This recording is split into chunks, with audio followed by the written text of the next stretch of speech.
Hello everyone and welcome to your own channel trending exam. तो आज हम लोग करने वाले हैं चैप्टर नंबर 11 का पार्ट 10। और बस यही हमारा आज का लास्ट पार्ट होगा, क्योंकि इसके साथ ही हमारा चैप्टर नंबर 11 जो है खत्म हो जाएगा। तो अब तक हम लोगों ने इस चैप्टर के अंदर 240 प्रीवियस ईयर के क्वेश्चंस जो है डिस्कस कर रखे हैं। अगर आप लोगों ने हमारे चैप्टर नंबर 1 से लेकर के चैप्टर नंबर 11 के पार्ट 9 तक की वीडियोस नहीं देखी है तो मैं प्लेलिस्ट का लिंक डिस्क्रिप्शन बॉक्स में दे दूंगा, आप वहां से देख सकते हैं।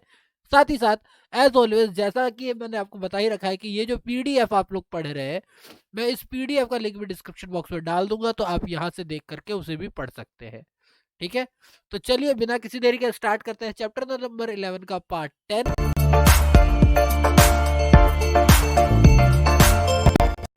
तो सबसे पहला क्वेश्चन जो हमें करना है वो है क्वेश्चन नंबर 241। संयुक्त राष्ट्र संघ के सबके लिए शिक्षा का लक्ष्य निर्धारित किया है। संयुक्त राष्ट्र संघ ने सबके लिए शिक्षा का लक्ष्य निर्धारित किया है कब तक? 2012 तक, 2015 तक, 2018 तक, 2020 तक। 2004 का क्वेश्चन है। तो संयुक्त राष्ट्र संघ ने सबके लिए शिक्षा जो है वो कहा था कि 2015 तक हो जाएगा। ठीक है, संयुक्त राष्ट्र संघ के सहस्त्राब्दी विकास लक्ष्यों एमडीजी के तहत लक्ष्य 2A में वर्ष 2015 तक सबके लिए शिक्षा का लक्ष्य निर्धारित किया गया था। संयुक्त राष्ट्र संघ द्वारा घोषित 17 सतत विकास लक्ष्यों में से चौथा लक्ष्य गुणवत्तापूर्ण शिक्षा से संबंधित है।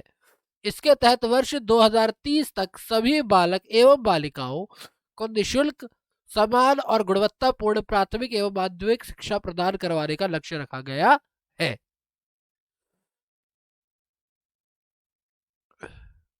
ठीक है, चलिए करते क्वेश्चन नंबर 242।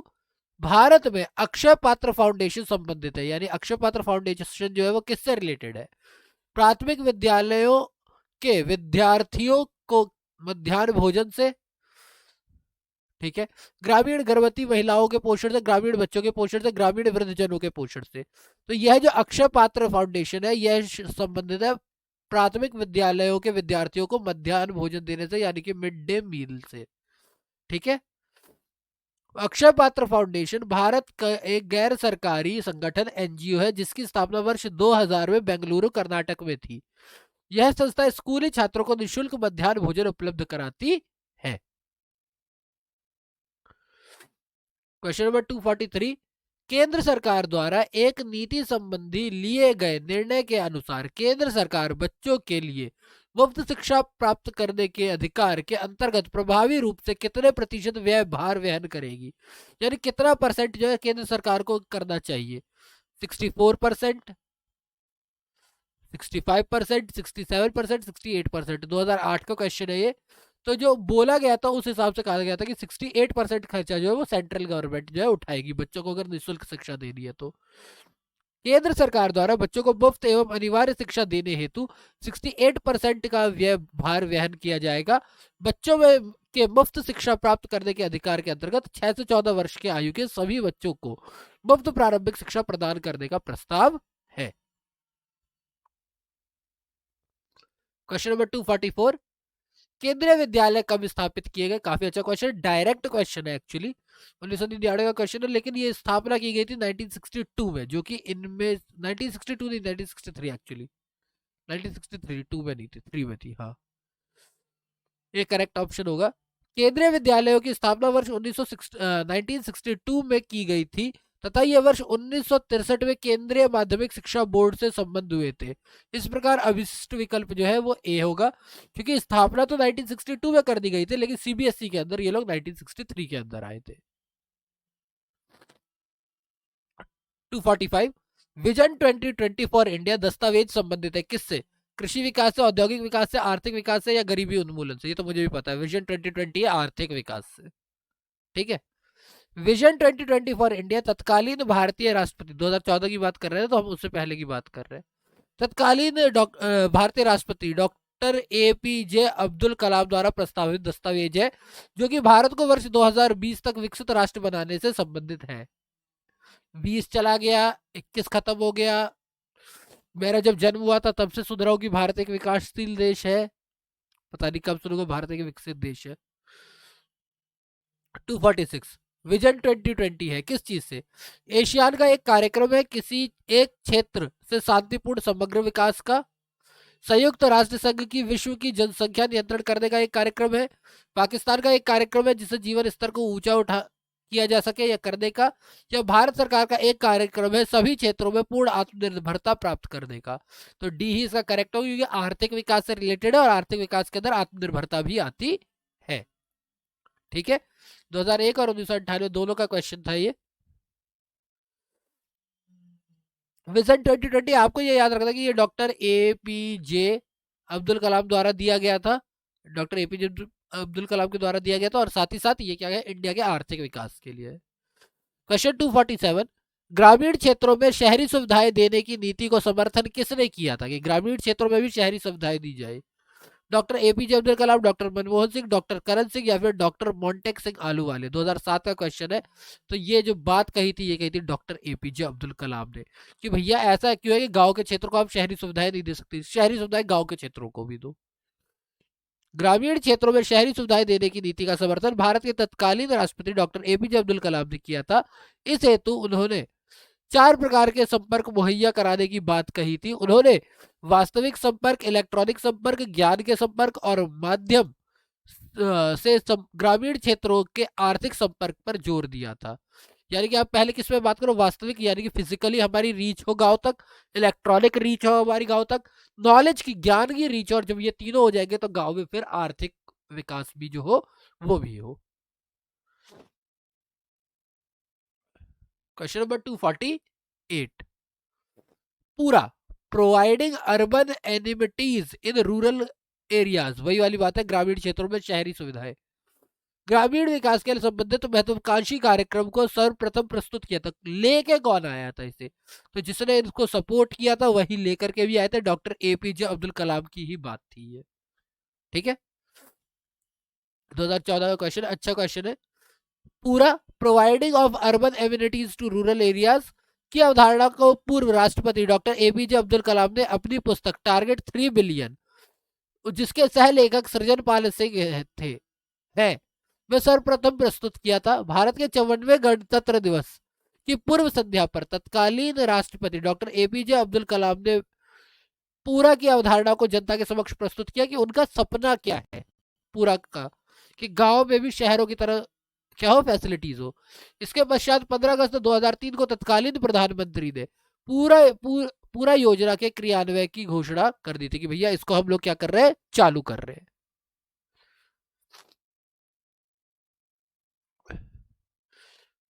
प्रधानमंत्री श्रम पुरस्कार प्रदान किए जाते हैं, किसको दिए जाते हैं श्रम पुरस्कार?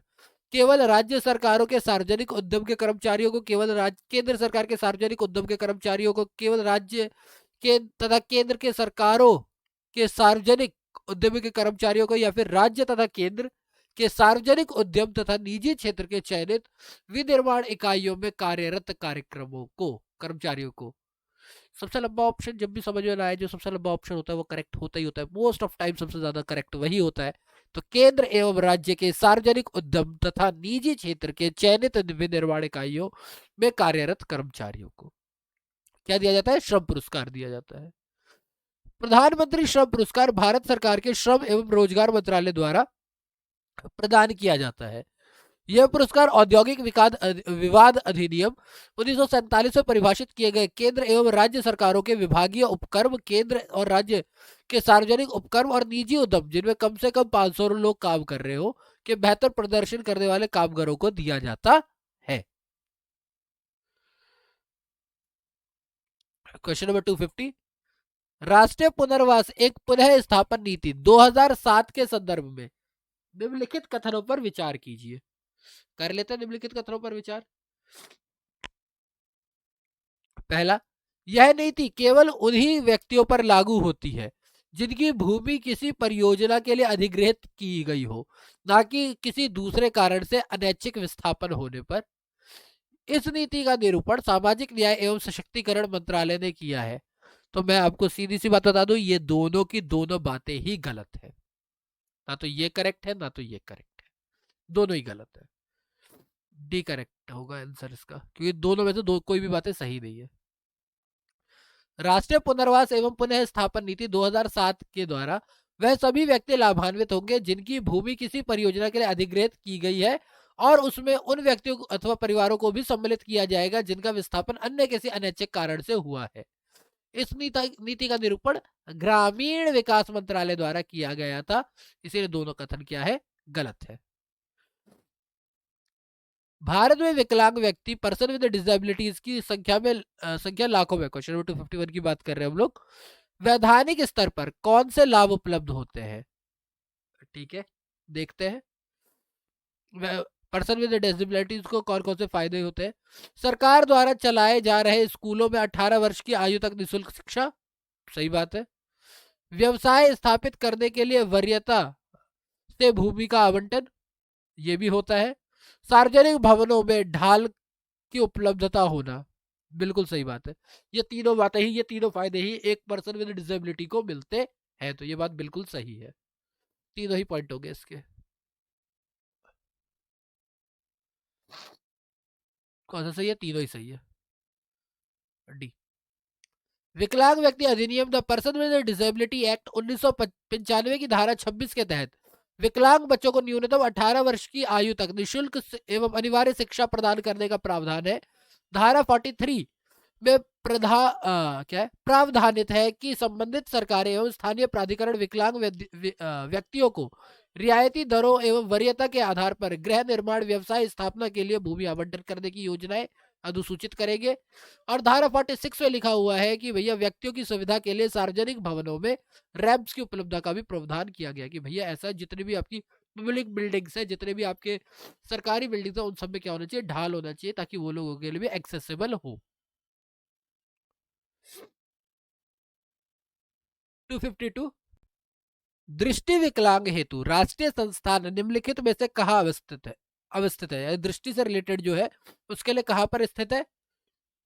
कोलकाता, देहरादून, मुंबई या हैदराबाद? तो ये स्थित है देहरादून में, आंखों के लिए। विकलांगों की विविध समस्याओं के प्रभावी ढंग से निपटने के लिए विकलांगता के प्रत्येक प्रमुख क्षेत्र में राष्ट्रीय संस्थानों की स्थापना की गई है, जो कहाँ कहाँ है? राष्ट्रीय दृष्टिहीन संस्थान है देहरादून में, राष्ट्रीय अस्थिर रोग विकलांग संस्थान है कोलकाता में, अली यावर जंग राष्ट्रीय बधिर संस्थान है मुंबई में, और राष्ट्रीय मानसिक विकलांग संस्थान है सिकंदराबाद में। ठीक है। क्वेश्चन 253 केवल विकलांगों के लिए भारत में बनाए जाने वाले प्रथम विश्वविद्यालय का मुख्यालय होगा, यानी केवल विकलांगों के लिए जो यूनिवर्सिटी बनाई जा रही है तो उसका मुख्यालय कहाँ है? इलाहाबाद में है, बनारस में है, चित्रकूट में है या बलिया में है? तो ये बात की जा रही है कि चित्रकूट में होगा। ठीक है, मुझे लिटरली लगा नहीं था कि ये क्वेश्चन आएगा, क्योंकि मेरी मम्मी जो है वो ये जो थे एक राम भद्राचार्य करके है, गुरुजी है, नेत्रहीन है वो भी, तो उनके कथाएं सुनती रहती थी, तो उन्हीं से रिलेटेड ये बात कही गई है यहाँ पर। भारतवर्ष में केवल विकलांगों के लिए स्थापित प्रथम विश्वविद्यालय चित्रकूट उत्तर प्रदेश में है, इसका मुख्यालय भी चित्रकूट में है। इस विश्वविद्यालय का नाम जगत गुरु राम भद्राचार्य विकलांग विश्वविद्यालय है, क्योंकि जगत गुरु राम भद्राचार्य जी जो है उन्हीं के द्वारा, उन्हीं की एक ऑर्गेनाइजेशन के द्वारा इन्हें चलाया भी जा रहा है। भागवत वगैरह करते हैं, आपको आराम से मिल जाएंगे। क्वेश्चन नंबर 254 एड्रागोगी क्या है? एड्रागोगी क्या है? प्रौढ़ शिक्षा, एडल्ट एजुकेशन का दूसरा नाम, कृषि विज्ञान में फसल बोने की एक पद्धति, एक जंगली पौधा, या फिर बाल अपराधी? तो एड्रागोगी जो है वो एक प्रौढ़ शिक्षा है, बेसिकली एडल्ट शिक्षा, एडल्ट एजुकेशन का दूसरा बड़ा भाग है एड्रागोगी। ठीक है, एडल्ट एजुकेशन का नाम है। क्लियर? एक करेक्ट क्वेश्चन होगा। 255 रूड सेट संस्थान के प्रारंभ करने का क्या उद्देश्य है? यानी कि रूड सेट संस्थान को जब चालू किया गया वो क्यों किया गया? ग्रामीण विकास के लिए बैंकों द्वारा ऋणों का विस्तार करना, ग्रामीण क्षेत्रों में सीमेंट की सड़कों का निर्माण करना, बेरोजगार ग्रामीण युवकों को स्वयं का उद्यम लगाने के लिए दक्षता एवं उद्यमता का प्रशिक्षण देना, या फिर सेवा क्षेत्र में अवसर प्रदान करना।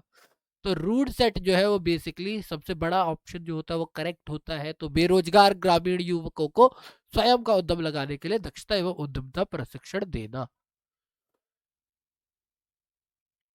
रूड सेट संस्थान को प्रारंभ करने का उद्देश्य ग्रामीण युवकों को स्वयं के उद्यम लगाने के लिए दक्षता एवं उद्यमिता का प्रशिक्षण देना है। ठीक है। क्वेश्चन नंबर 256, खुला विश्वविद्यालय सबसे पहले कहाँ खोला गया था? ओपन यूनिवर्सिटी सबसे पहले कहाँ पर खोली गई थी? तो ये मुझे जहां तक याद है आंध्र प्रदेश में खोली गई थी, हैदराबाद के पास। दिल्ली, महाराष्ट्र, आंध्र प्रदेश, भुवनेश्वर, तो ऑफकोर्स आंध्र प्रदेश होगा इसका करेक्ट आंसर।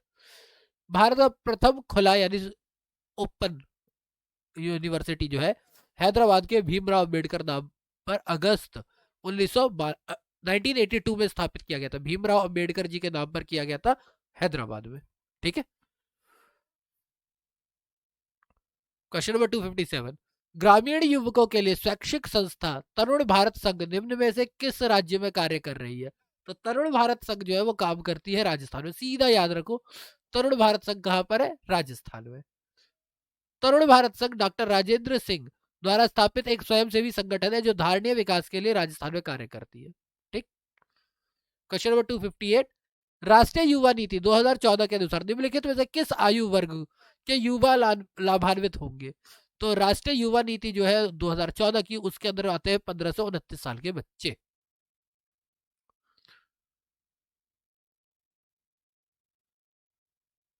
केंद्रीय मंत्रिमंडल में ने पूर्व में लागू राष्ट्रीय युवा नीति 2003 के स्थान पर राष्ट्रीय युवा नीति 2014 का शुभारंभ 9 जनवरी 2014 को किया।